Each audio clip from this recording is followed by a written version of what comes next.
Pues vamos a ver las transformaciones que se llaman transformaciones afines. También se pueden llamar transformaciones lineales trasladadas.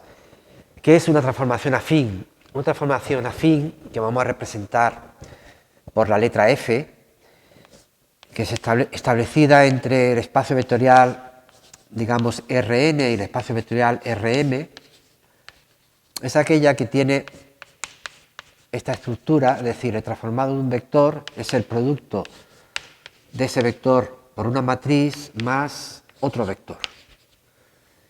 En este caso A es una matriz de m filas, n columnas, para que al multiplicarlo por este me salga una columna de Rm, y B, por supuesto, es un vector de Rm. Esto es una transformación afín. Se parece mucho a una transformación lineal, A por V, que además le sumamos un vector. Podríamos coger y hacer un pequeño dibujo por similitud a lo que estábamos antes analizando, es decir, si teníamos aquí el 1, 0 se transformaba en el 2, 1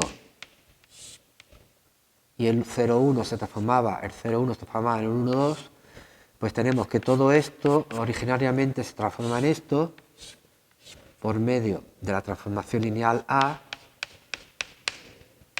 y después por medio de este B, que vamos ahora a decir que se llama traslación, se traslada. Imaginemos que, por ejemplo, el B es el menos 1, menos 1, el 1 menos 1, el 1 menos 1 aquí abajo. Pues entonces lo que hacemos es esto de aquí abajo nos lo llevamos aquí.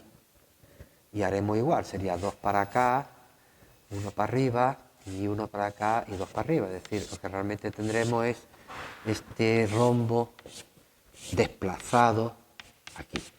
Decir una transformación afín se parece mucho a una transformación lineal, solamente que es, a diferencia de la transformación lineal, una transformación donde no estamos anclados en el 0, 0, es decir, todo lo que está en el 0, 0 tiene que estar en el 0, 0, ahora ya no, ahora lo podemos desplazar. Entonces, vamos a analizar este tipo de transformaciones que se van a parecer mucho a las transformaciones lineales. Hay unas pequeñas modificaciones que hay que tener en cuenta. Primero, hemos dicho que es una transformación lineal trasladada, pero cuidado, el B es único, es decir, observación,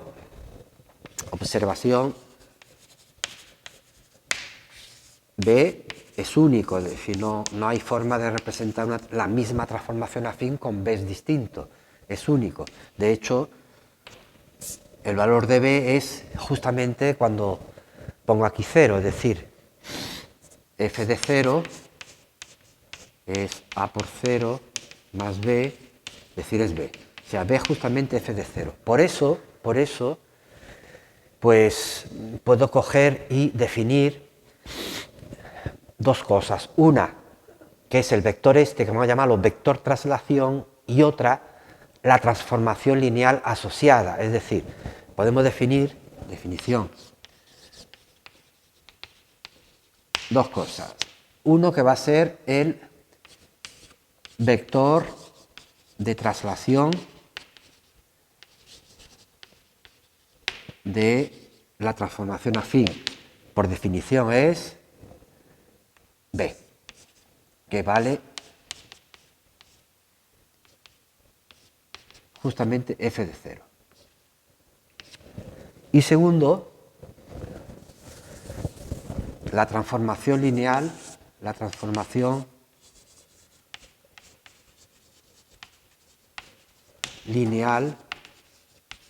T asociada a f, pues aquella que por definición, pues si yo quiero esto, me lo llevo para allá. Aquella que por definición es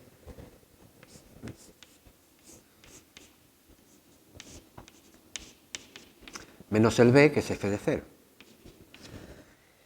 En este ejemplo que tenemos aquí, pues la ecuación sería f de x1, x2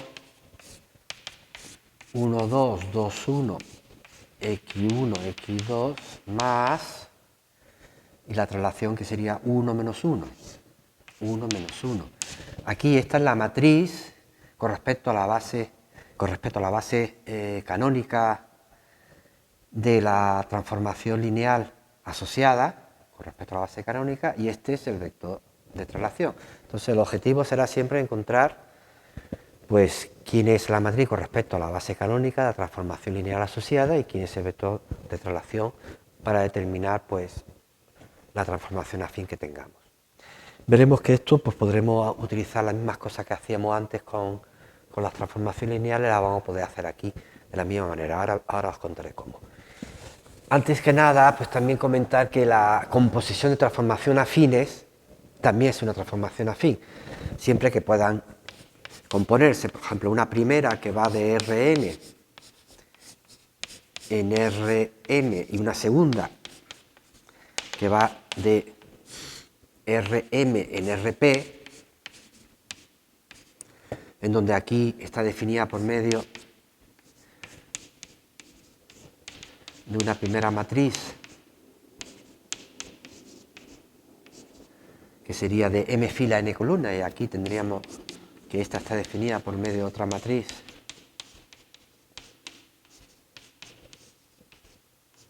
en este caso sería de p filas m columna. La composición, primero F1, después F2, pues sería también una transformación afín que iría de aquí hasta aquí. La composición de F1 con F2 sería también una transformación afín que va desde aquí hasta aquí, y solo es el escribirlo porque sale enseguida. F1, F2 aplicado a cualquier vector sería aplicar primero el F1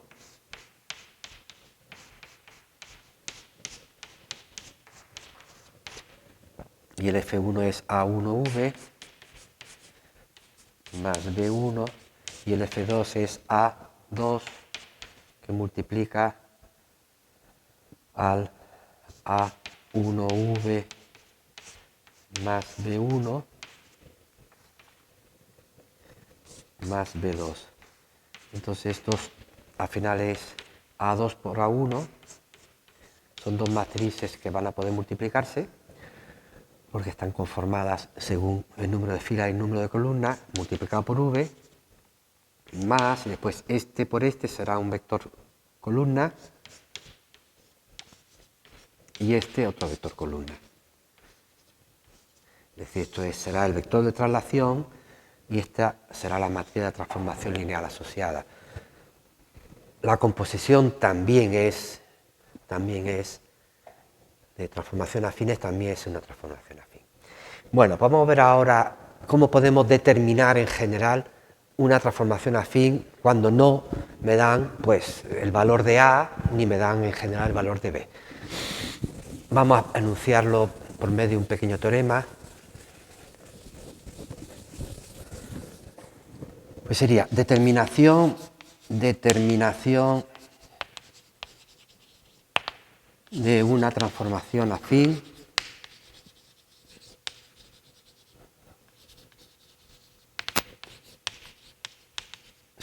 se tienen que conocer, por un lado, el valor de A, es decir, lo que es la transformación lineal asociada a T con respecto a la canónica,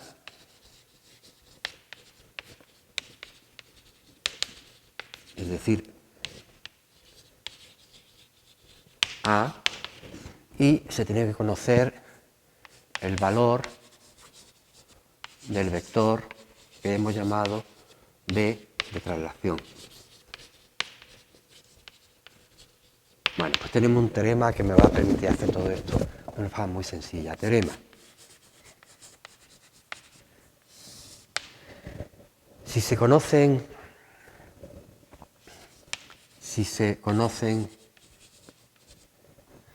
los transformados,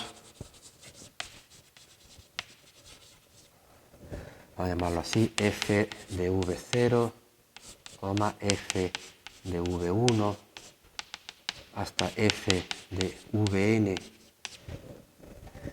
de n más 1 vectores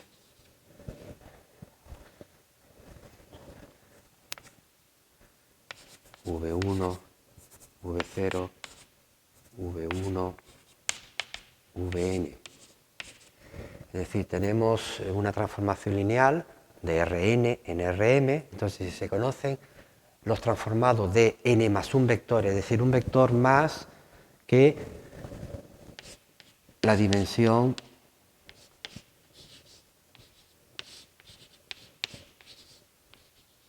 esta, es decir, si estamos de R3 en R5, pues si se conoce dónde van a ir los transformados de, si estamos en R3, pues de 4 vectores, uno más, de n más 1 vectores, tales que, ¿qué le pedimos a estos vectores? Tales que, pues le vamos a pedir que de aquí a aquí, de aquí al otro, de aquí al siguiente, es decir, me van a formar una base, tales que V1 menos V0, coma, V2 menos V0, coma, así hasta el último, Vn menos V0. Por eso le pedíamos n más 1, para que en total tengamos n vectores, ahora al restar, tales que estos de acá forman base.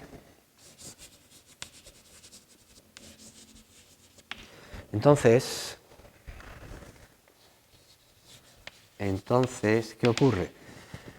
Pues el transformado de este, que lo conozco, si le resto el transformado de este otro, que también lo conozco, pues me di cuenta que aplicando que es A por V1 más B menos AV0 menos B, el B y el B se van a marchar, me va a quedar A de V1 menos V0. Es decir, directamente ya sé el transformado de un vector de la base. Pues para determinar siempre, cuando estábamos viendo las transformaciones lineales, que necesitamos conocer cuáles eran los transformados de una base. Si sabíamos transformado de una base, podemos tenerla como base de partida. Pues eso es lo que vamos a hacer. Después haremos un ejemplo. Aquí igual, f de v2 menos f de v0, pues lo mismo. Esto será A exactamente igual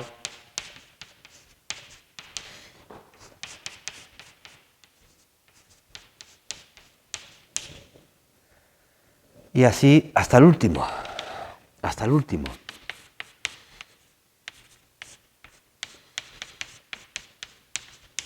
Es decir, el transformado en cada caso de la base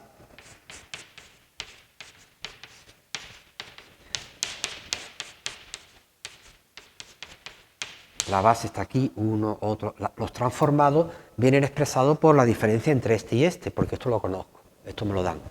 Conozco los transformados. Y entonces, si tengo esto, pues ¿qué tendré? Pues tendré, pues conoceré, si tengo esto, entonces, vamos a poner, entonces, y conoceré, vamos a poner, y conoceré la matriz de T respecto a esta base de partida, a V1 menos V0, V2 menos V0, hasta final Vn V0 de partida, y ¿cuál será la base de llegada? Pues si yo sé lo que vale esto por esto, que vale esto menos esto, pues si lo calculo, lo que vale, el transformado de f de v1 y el f de v0, pues serán un vector que expresado en la canónica será el mismo. Ah, pues entonces la de llegada es la canónica y la canónica de llegada.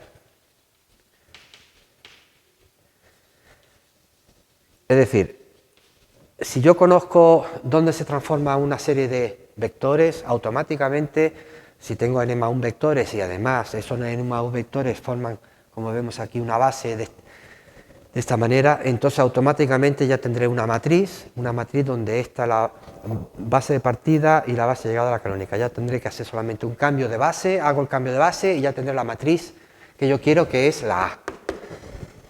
Después B, en cuanto a B, pues en cuanto a B, para calcular en cuanto a B, lo único que hay que tener en cuenta es que como es único, el B sirve para cualquier punto que pongamos en la fórmula. Es decir, si nosotros ponemos f de v es igual a por v más b, en particular, con cualquiera de los que yo conozco, de aquí, por ejemplo con este mismo, f de v0 es igual a v0 más b. Entonces, si conozco esto, conozco ya el a, lo multiplico por el v0 y de ahí despejo el b.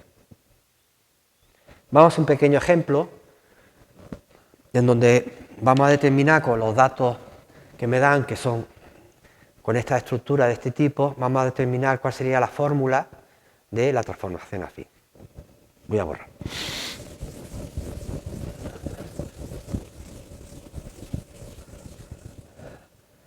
Aquí tenemos el ejemplo. Vamos a suponer que tenemos una transformación afín y sabemos que el triángulo formado por los vértices ABC se transforma en el triángulo de vértices A', B', C'.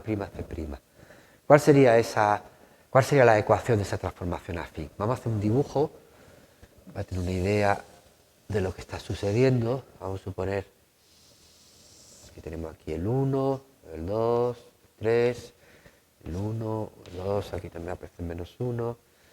Tenemos el 1, 1, que es el A, tenemos que se transforma en el 1 menos 1, de la prima, el 1 menos 1. Este de arriba se transforma en este. El B, que es 1, 2, 1, 2, este de acá, el B se transforma en el 2, 0, B'.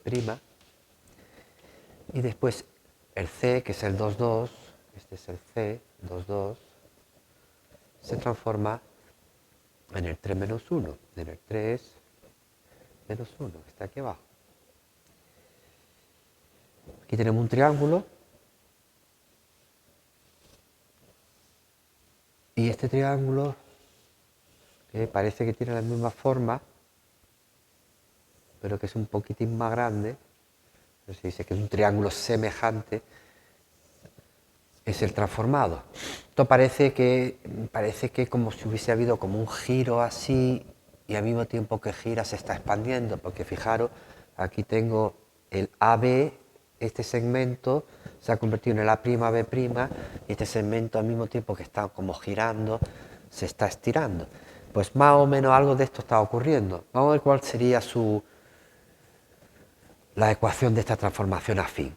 Entonces, ¿qué decía el teorema? El teorema decía que si conocíamos el transformado de, como estamos haciendo una transformación afín, en este caso, de R2 en R2, pues si conocemos el transformado de tres vectores, ya tenemos la posibilidad de hallar cuál es la matriz A.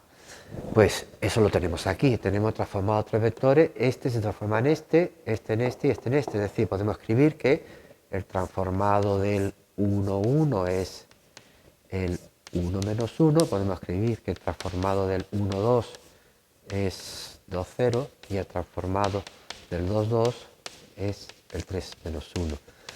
En consecuencia, podemos formar con estos tres vectores una base mientras no estén alineados. En este caso, pues es obvio que no están alineados. Podemos coger cualquiera de ellos, por ejemplo, el A, desde el A hasta el C y desde el A hasta el B, estos dos vectores forman base. Es decir, formo la base, pues el que va desde B, desde A hasta B, pues B menos A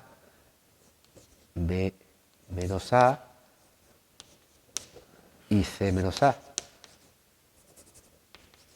Que es lo mismo que poner AB, es lo mismo que poner esto, AB y AC, por supuesto. ¿Qué base es esta? Pues desde A hasta B, este va a ser el 0, 1, o sea, desde A hasta B, o sea, restar este, le quito este, porque da 0, 1, y desde A hasta C, pues a este le quito este, que da el 1, 1. Esta es la matriz. ¿Qué sabemos? Pues sabemos que el 1, 0 se va a transformar en ¿qué? En A', B'. Pues se transforman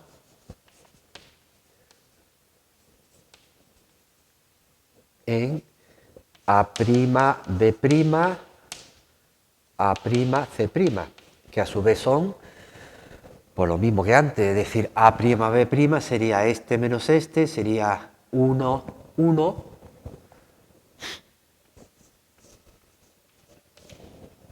Es decir, este menos este, 1, 1, y el otro sería este menos este, 2, 0. Pues ya tengo todo lo que quiero. Ahora podemos coger y hacer como hacemos con las transformaciones lineales. Tenemos aquí un diagrama que me dice que la transformación lineal T con respecto a la matriz, con respecto a la base de partida, que es esta, 0, 1, 1, 1, 0, 1, 1, 1, y la base de llegada, que va a ser justamente la canónica, pues la matriz es esta. ¿Por qué? Pues porque lo dice la teoría. La teoría dice que la matriz con respecto a una base de partida y otra llegada hay que transformar cada uno de estos y expresarlo con respecto a la base de llegada. Y como el transformado de este es este y este expresado en la base canónica es el mismo, pues esta es la columna que ponemos y con el otro igual. Y si lo que queremos es con respecto a la base canónica, pues hacemos como siempre, aquí una composición, aquí ponemos la identidad, ponemos aquí la base canónica. Y ahora habrá que multiplicar a esta matriz aquí a la derecha, porque se multiplica al revés. En lugar de, si vamos para allá, se multiplica para acá. Pues la matriz que va de aquí a aquí es la inversa que la que va de aquí a aquí. Pues sería inversa. Bueno, esta operación antes la hice y queda 1 menos 1, 1 menos 1, 1, 1. Es decir, ¿cuál sería entonces de momento la transformación? Con los datos que tengo, esta es la matriz A con respecto a la base canónica de la transformación lineal asociada a la transformación afín. Sería 1 menos 1, 1, 1, que multiplica x1, x2, más b1, b2. ¿Cómo podemos hallar este? Pues lo que comentaba antes, como este vector es único, tiene que cumplirse para cualquiera de los que yo ponga aquí, y yo conozco ya 3 de ellos. Estos 3, puedo poner por ejemplo el primero, puedo poner que el transformado, me voy aquí, el transformado del primero, que es 1, 1, vale 1 menos 1, el transformado de 1, 1, ¿quién es? Pues acabamos de calcular la matriz, no tengo más que hacerlo, transformado de 1, 1,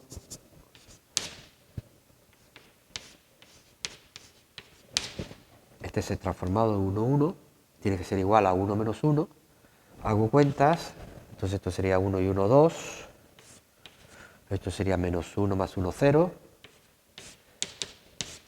y ya está, despejo B1, B2, B1, B2 se va para el otro lado, y me sale que B1, B2 es igual, pues este va para allá, 1 menos 1 y el otro con menos 1. Es decir, ¿cuál sería la ecuación de la transformación afín?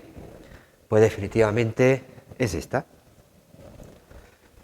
Es esta. Esta es la ecuación. Vamos a comentar, vamos a ver esto que decía antes, que parecía que estaba girando. Eso de que parece que está girando significa que hay un punto a través del cual está anclado y se produce el giro. Los vectores que se quedan en sus sitios son vectores que se llaman fijos, vectores fijos. Vamos a definir lo que es un vector fijo y vamos a dejar este problema aquí y vamos a calcular si tiene algún vector fijo. Vamos a ver si hay algún vector por aquí, que parece que está por aquí, que hace que sea fijo y que gire. Vamos a definirlo. Por definición,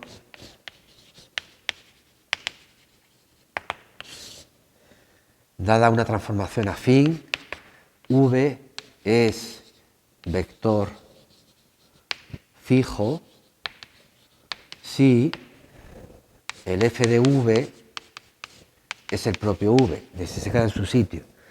En otras palabras, como f de V es a V más B, pues si yo quiero que esto sea igual a V, haciendo operaciones, me llevo esto para otro lado, a V menos V es igual a menos B, para poder restar, sacando factor común, le pongo aquí la I, la identidad, pues A menos I, que multiplica el V, es igual a menos B, y el resolver quiénes serían los vectores que hacen que esto sea verdad, pues en realidad lo que se trata es de resolver un sistema de ecuación lineal, donde las incógnitas están aquí en columna, esta es la materia de coeficiente, y estos son los términos independientes, es decir, los vectores que llamamos fijos se obtienen del sistema este. A menos I barra I menos B. Cuidado que es menos B. Esto pues es parecido a cuando hacíamos en la diagonalización los vectores propios. Esto sería como un vector propio asociado al valor propio 1 de la matriz A. Pero bueno, se parece, pero no estamos hablando de la misma cosa. Entonces, en el ejemplo que estamos aquí, esta sería la ecuación de los vectores que son fijos en una transformación afín. En este ejemplo de aquí, pues a la A que está ahí le quitamos la diagonal I, el sistema que me quedaría sería este, le quitamos aquí el 1, me queda 0, 1, menos 1, 1, no, aquí 0, y en la hay que poner B pero con el signo contrario, hay que poner 1, 1. Aquí vamos a poner esta aquí arriba con el signo positivo, aquí le ponemos un menos y esta aquí abajo ya directamente ya aparece escalonado por filas. No tenemos que hacer nada, es decir, x2 dice que vale 1 y x1 dice que vale menos 1. Es decir, x1 vale menos 1 y x2 vale 1. Es decir, parece ser que desde aquí es donde está haciendo el giro. Pues parece que es bastante coherente, porque fijaos, aquí el B del punto de aquí a la, por ejemplo, a la. Estoy girando, al mismo tiempo que giro, me estiro hasta la. Igual que aquí. Aquí está el B, giro y me voy alejando a medida que voy girando. Igual que con el C. De aquí hasta aquí, conforme giro, me lo voy haciendo cada vez más grande. Esto en realidad es porque esta transformación afín no es una transformación en donde la matriz que hemos puesto aquí es ortogonal, porque aunque sea perpendicular los vectores no miden 1, entonces al no medir 1, aunque me mantiene la forma, tiene la misma forma, son semejantes que se llama, el triángulo tiene la misma forma, pero no es igual de grande, nos va haciendo cada vez más grande.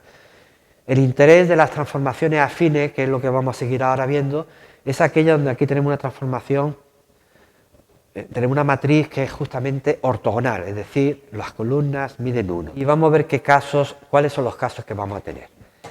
Eso es lo que vamos a ver ahora. Vamos a dar la definición de lo que es una transformación afín en donde la matriz es ortogonal. Entonces, definición. Una transformación afín F que vamos a definir de Rn en Rn en sí mismo.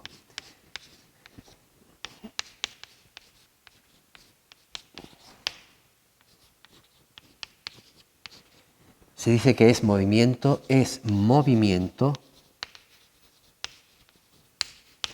pues si tenemos que A es matriz ortogonal.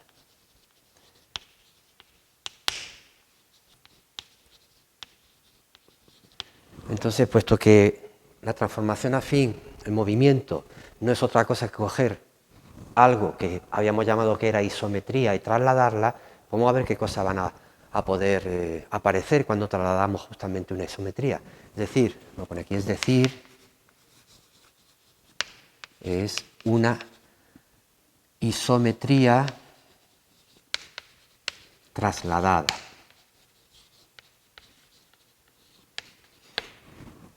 En general las isometrías las vimos en R2 y en R3, vamos a ver los movimientos en R2 y en R3. ¿Qué cosas pueden aparecer? En R2, si lo que tenemos que hacer es trasladar una isometría, las dos únicas isometrías que teníamos era el giro, de ángulo el que sea, y la reflexión respecto a una recta.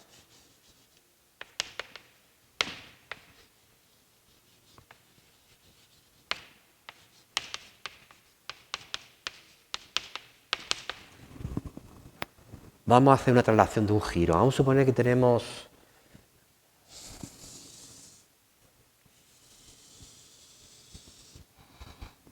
todos los vectores que están situados sobre un rectángulo, por ejemplo este de acá, este rectángulo,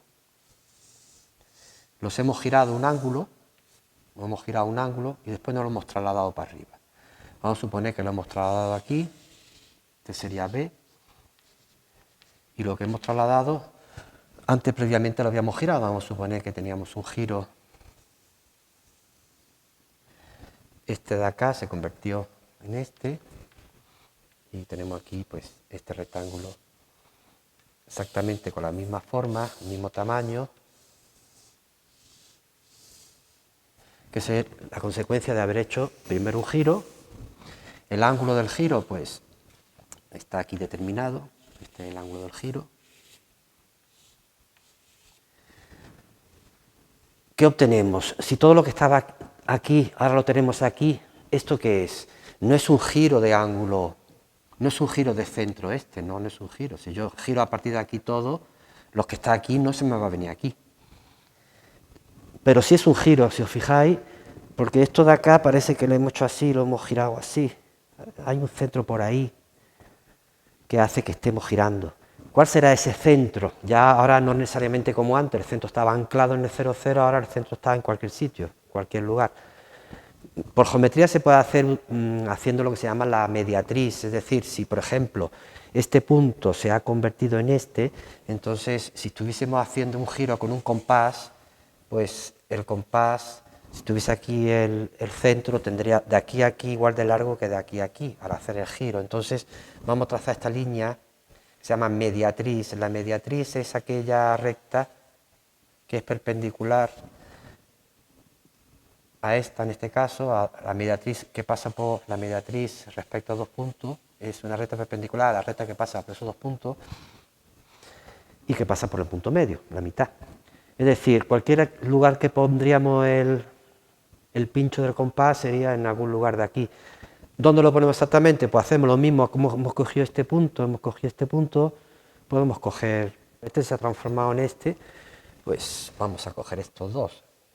Aquí, sobre esta línea, trazo otra mediatriz, que sería en el punto medio también, una perpendicular, y entonces más o menos donde se habían acortado estas dos, ahí debería de estar el centro, donde se cortan estas dos. Es decir, todo lo que está aquí, este de aquí gira hasta aquí, este de acá gira hasta aquí, y por supuesto este que está aquí, pues gira hasta aquí, todo gira. Y este que está aquí, pues gira ahí arriba. No quiero poner muchas líneas para no entorpecerlo todo. Entonces, ¿cuál es realmente es un giro? ¿Cuál es el ángulo? El ángulo, si os fijáis, es el mismo que este. Podemos verlo, vamos a poner gráficamente. ¿Veis? Esta cosa que haya, estos dos se transforman en estos dos.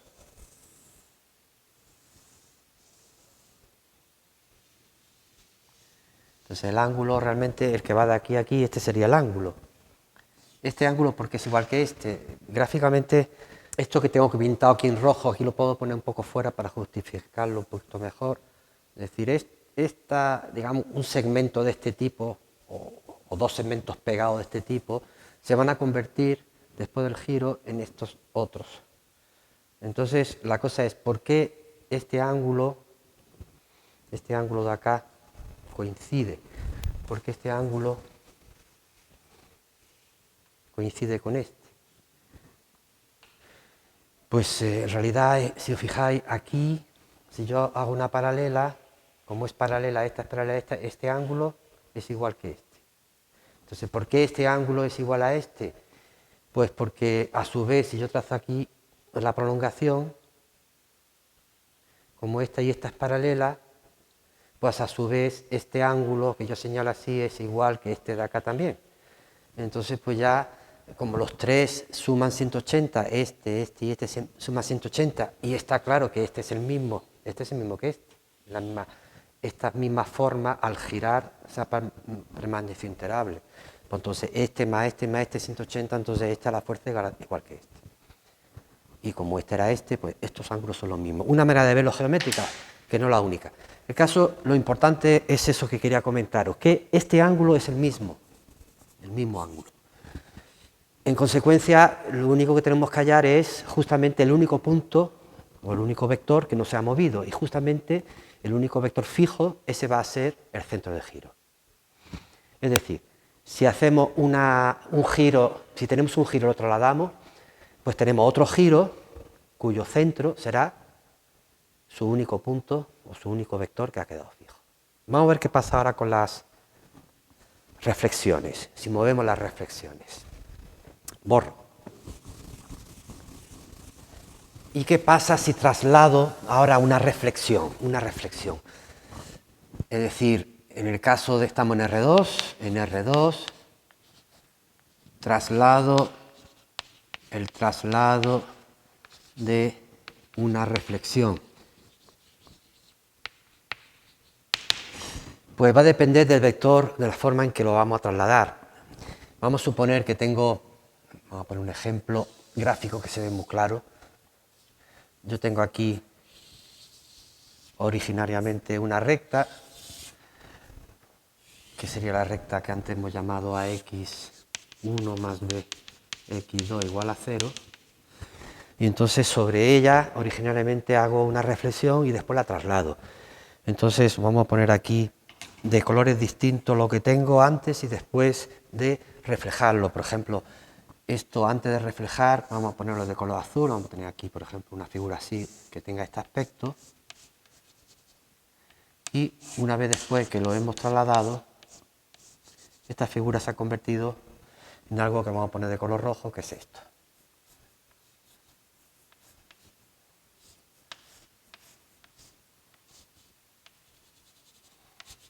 Entonces, ahora igual ocurre, todo lo que está aquí abajo se refleja arriba, solamente estamos viendo lo que está arriba y lo estamos reflejando abajo. Original, reflejado. ¿Qué pasa si ahora traslado esta reflexión? Pues va a depender del tipo de traslación. Si yo la traslado en una dirección que es justamente perpendicular a este vector, o sea, si yo la traslado justamente perpendicular, es decir, por acá, una cantidad, vamos a poner esta de acá, es decir, esta recta se me viene aquí arriba,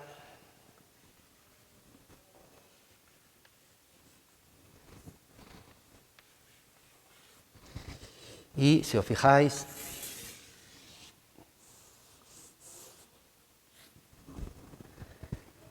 esto que está aquí sube para arriba,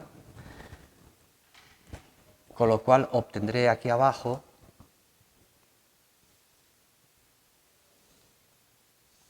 esto de acá. Tener en cuenta que estoy dibujando lo reflejado, es decir, lo reflejado es rojo. Es decir, originariamente, ¿dónde lo tenía? Originariamente lo tenía aquí, y después de haberlo trasladado, primero se reflejó con respecto a esto y ahora lo traslado aquí, de aquí. Es decir, lo que en un principio estaba aquí ha terminado aquí. Entonces, ¿eso qué es? Pues también parece ser que una reflexión, pero no es con respecto a esta recta, que uno puede estar confundido y pensar que estamos haciendo una reflexión con respecto a esta recta. No, no. Es con respecto precisamente a la recta que está justamente a la mitad, entre esta y esta. Es decir, la que tiene la misma dirección, pero el vector es justamente la mitad. Es decir, aquí estamos haciendo una reflexión con respecto a la mitad.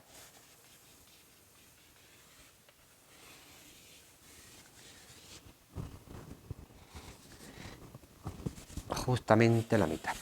Bueno, pues entonces, si se hace una traslación a una reflexión mediante un vector que es perpendicular a la dirección de este vector, es decir, precisamente la dirección es AB, se obtiene la reflexión respecto a una recta. ¿Qué recta? Pues es respecto a la recta que sería un medio de B, un medio, esto es B, pues la mitad, un medio de B, más T veces la dirección de esta recta. Bueno, en este caso la dirección de esta recta es B menos A. Menos BA o B menos A, es lo mismo. Es decir, esta sería la recta a través de la cual vamos a reflejar ahora que, a diferencia de antes la recta era una dirección que pasa por el cero y ahora es una recta que pasa por cualquier sitio. Eso ocurre cuando lo trasladamos con un vector que es perpendicular, pero cuando no lo trasladamos con un vector que es perpendicular, pues ocurre una cosa que se va a llamar simetría, simetría deslizante. Voy a aprovechar el dibujo, borro. O sea, hay dos casos. El primer caso es este, si lo traslado con un vector que es perpendicular, y el otro caso es cuando el vector que vamos a coger ya no es necesariamente perpendicular. Vamos a suponer que lo trasladamos esta cantidad que pasa. Ahora este es B. No este, sino el otro. Entonces, ¿qué ocurre? Pues esto, antes, este de acá se me viene aquí, pues ahora me lo vaya a echar un poco más para allá. ¿Cuánto para allá? Pues esta cantidad para allá. Es decir, esta cantidad aquí, esta cantidad aquí, se me viene aquí. Es decir, aquí tendría que dibujar ahora mismo esta flecha invertida.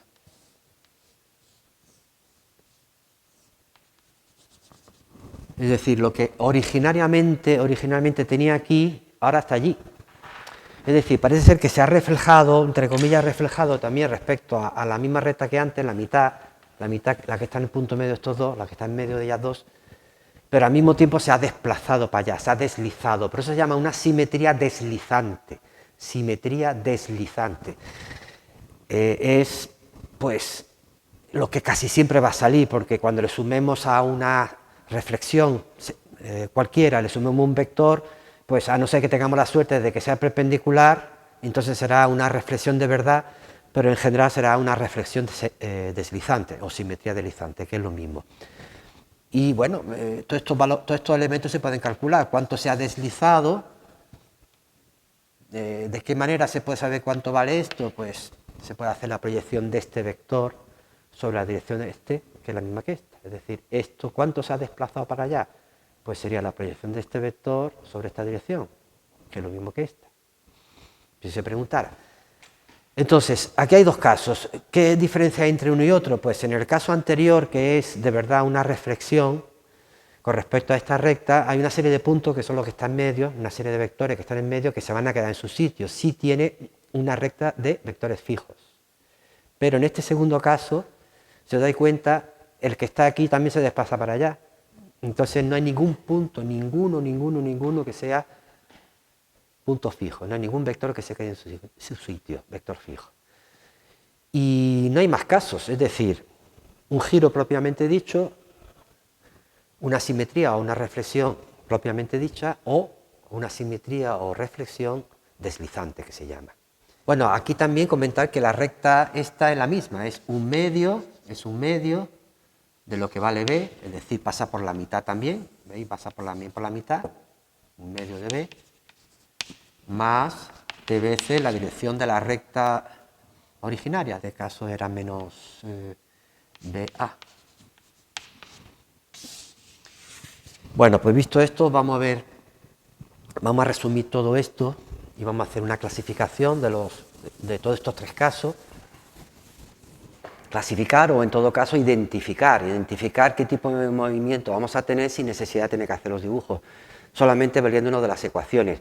Fijaos, si tenemos en cuenta los vectores se quedaban fijos, que eran aquellos que satisfacían esta ecuación, es decir, eran las soluciones de este sistema, matriz de coeficiente, matriz ampliada. Fijaos, esta parte de aquí realmente es A menos 1i, es como si estuviésemos calculando los vectores propios asociados al valor propio 1. Es decir, A menos 1i, aquí íbamos a obtener los vectores propios asociados a esta matriz. Entonces, ¿quién tiene vectores propios 1? ¿Quién tiene valor propio 1? Pues justamente cuando esta es una matriz que representa una reflexión, viene de una reflexión. Entonces, claro, independientemente de que sea después de verdad una reflexión o una reflexión deslizante, ambas en común van a tener el valor propio 1 y van a tener una dirección de un vector propio. Bueno, pues valiéndose de ese detalle, vamos a hacer una clasificación de la siguiente manera. Vamos a poner aquí primero así A menos 1i, la matriz de coeficientes. Después vamos a ver la matriz ampliada,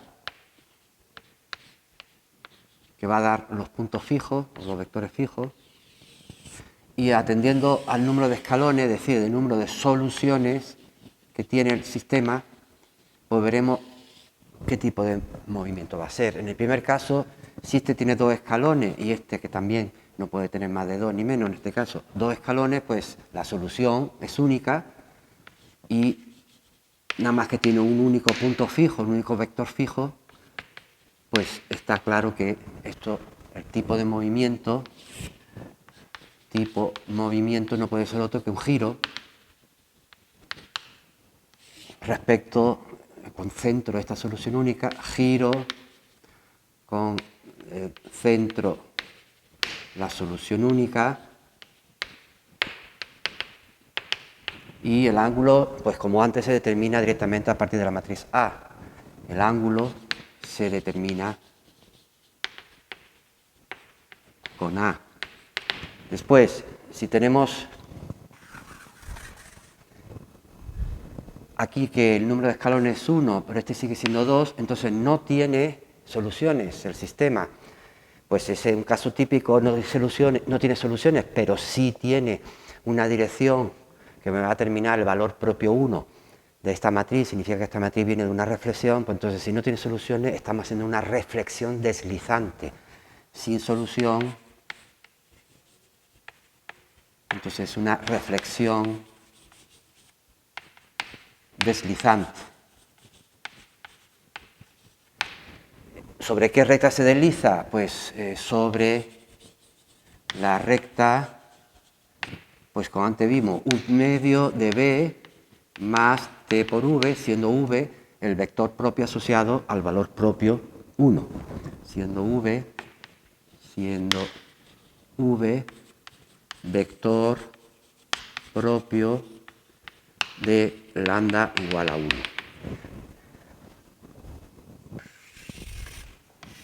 Si estamos entonces en el caso en que esto es 1 y esto también es 1, es decir, el sistema sí tiene solución, pues como hay un escalón y tengo 2 incógnitas, voy a tener una recta de soluciones. Una recta de soluciones. La solución es una recta. Pues esa es precisamente una recta que es fija, pues estamos haciendo una reflexión con esa recta. Es una reflexión respecto a esa recta, es decir, que ¿cuál es la recta? Pues la que hemos obtenido aquí. ¿Cuál es la dirección? Pues de ahí la podemos sacar, todo lo que queramos podemos sacar de ahí. Bueno, después hay otros casos que son más triviales, es decir, si esto es 0 y es 1, significa que al quitar el 1 en la diagonal, lo que tenía, me quedo con nada, significa que tenía la identidad. Entonces la identidad, y después si no tiene solución, significa que algo que se ha quedado en su sitio lo hemos movido. O sea, la identidad significa que no he hecho ninguna transformación, después lo muevo, pues no hay ningún punto fijo, sin solución. Entonces, esto realmente es un caso particular, que es aquel en que estamos simplemente trasladando las cosas. No estamos ni girando ni estamos haciendo la reflexión. Esto es simplemente una traslación. Es una traslación y trasladamos pues con respecto al valor b. Traslación del vector b, solamente esto. Y bueno, también el 0, 0 sería aquella, si aquí la solución es todo R2, y este es en el caso es igual que antes, esta sería la identidad y la traslación no la trasladamos, es decir, todo lo dejamos en su sitio, pues todo se queda en su sitio, todos son puntos fijos, pues en este caso es la identidad. El movimiento es quedarse todo igual. Pues esta es la clasificación, es decir, si nosotros tenemos cualquier tipo de transformación afín, la que sea, y queremos conocer, sin necesidad de hacer dibujos ni sin necesidad de razonar más allá que mirar en esta tabla, lo único que tenemos que hacer es plantear la ecuación de puntos fijos y hacer un análisis de los rangos, en este caso de los escalones de la matriz de coeficiente y de la matriz ampliada. Y según la situación que se dé, ya sabemos lo que es. Vamos a hacer el ejercicio inverso. Vamos a hacer el ejercicio inverso de construir un giro con unos pocos datos que me dan. Bueno, unos pocos datos, los datos que me dan son suficientes. Tenemos aquí un problema en donde nos piden que hallemos la ecuación del movimiento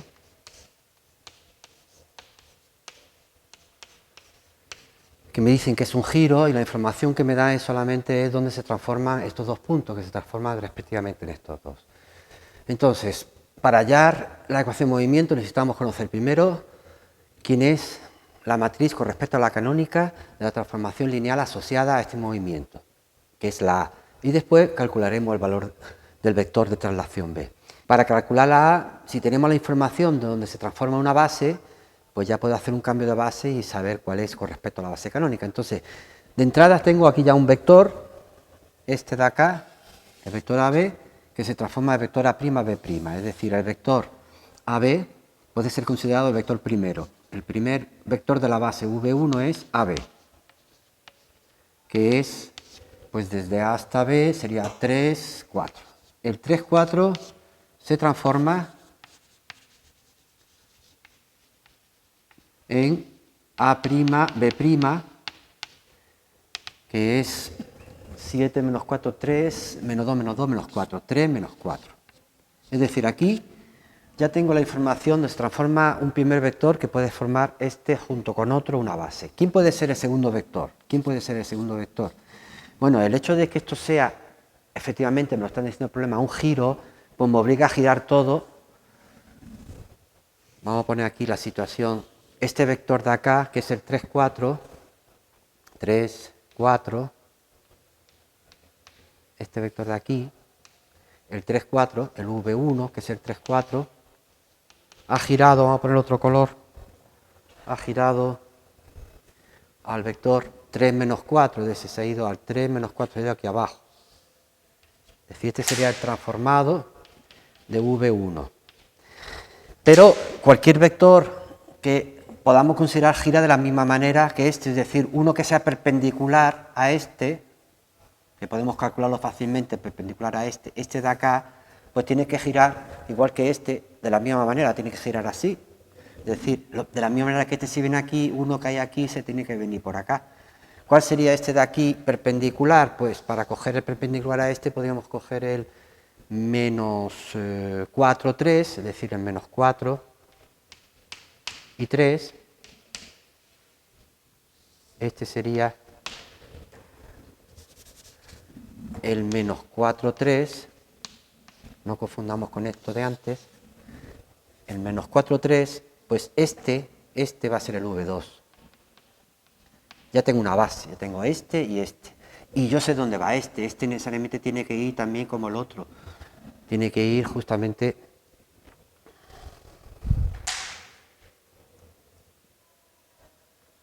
perpendicular a este también. Si este va a este y este es perpendicular a este, pues este tiene que ir al perpendicular a este, que sería en este caso el 4, 3.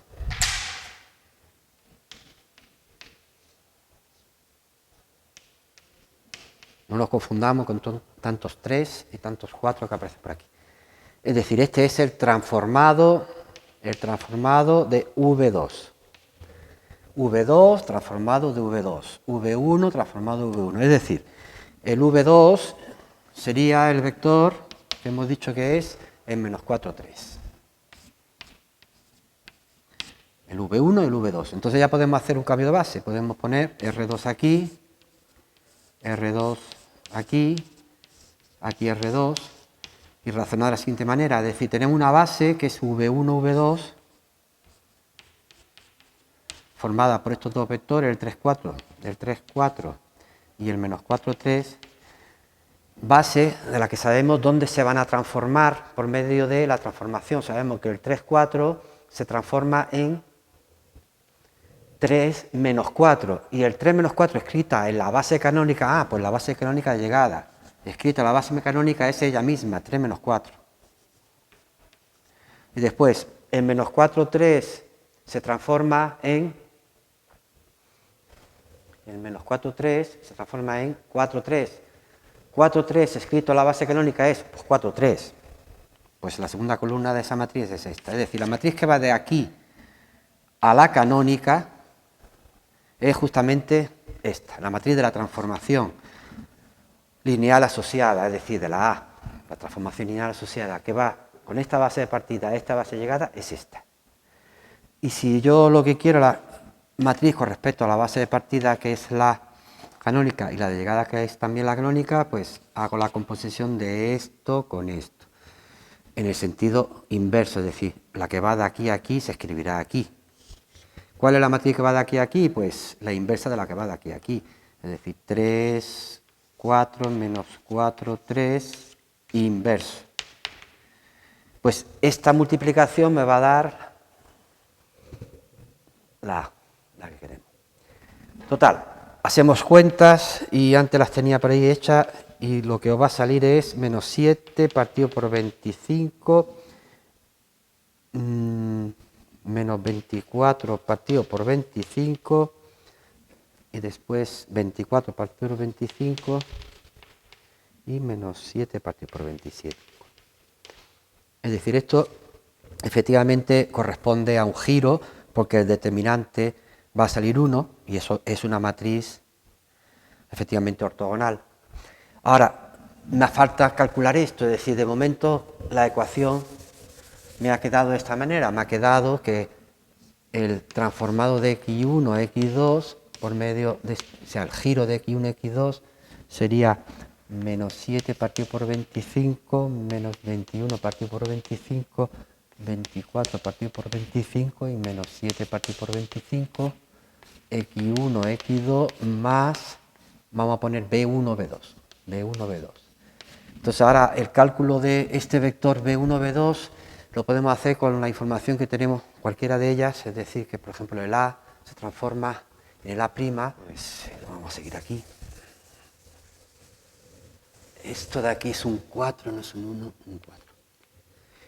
Entonces decía que cogemos cualquiera, por ejemplo, el primer punto y sabemos que f de 1, 1, que es menos 7 partido por 25, menos 24 partido por 25.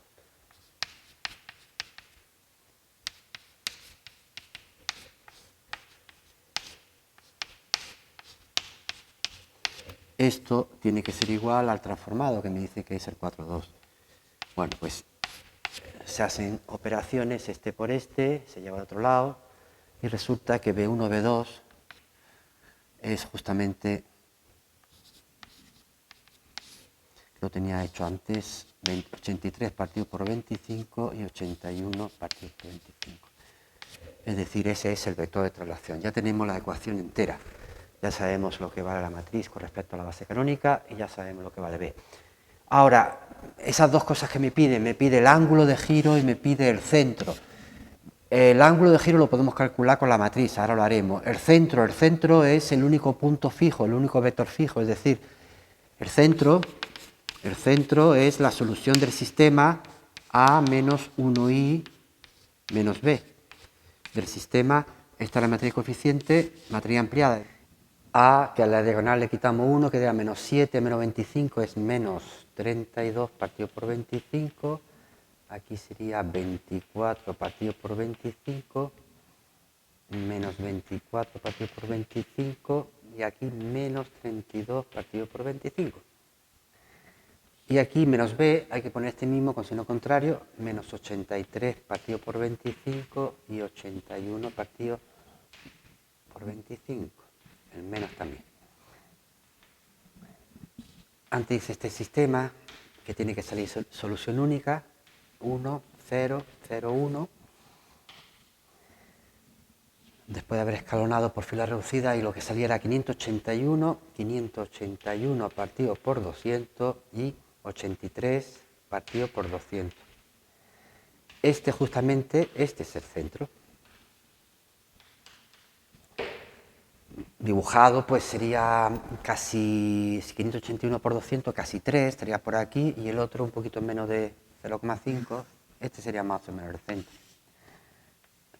Sí, es coherente con el dibujo porque fijaos, el A está aquí, gira hasta la prima, igual ocurre con el B está aquí y gira hasta el B'. El ángulo, ¿cuánto ángulo ha girado? ¿Qué cantidad de ángulo ha girado? Ha girado hacia abajo, ¿veis? En cualquier caso, la información está aquí. Sabemos que el coseno del ángulo es menos 7 partido por 25. Y ocurre que eso puede darse en dos situaciones, porque hay dos cuadrantes donde vale negativo. El cuadrante segundo y el cuadrante tercero, el coseno es negativo, es decir, tanto en este como en este, el coseno es este negativo. O bien se trata de este ángulo, o bien se trata de este otro. Para saber cuál de los dos cogemos, pues vemos que este, que es el seno del ángulo, sabemos que el seno es negativo, pues aquí tengo el seno negativo, aquí el seno es positivo. Pues entonces este es el ángulo.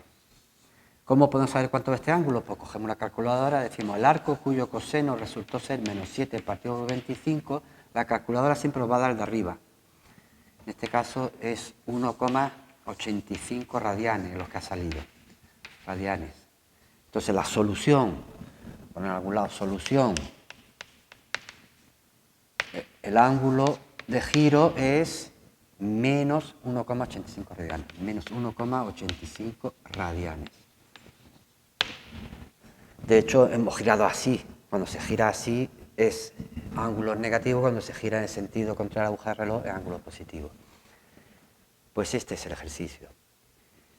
Bueno, pues aquí lo dejamos de momento y solamente queda ver esto en 3 dimensiones, es decir, los movimientos en R3, que lo veremos el próximo día, ¿vale? Hasta luego.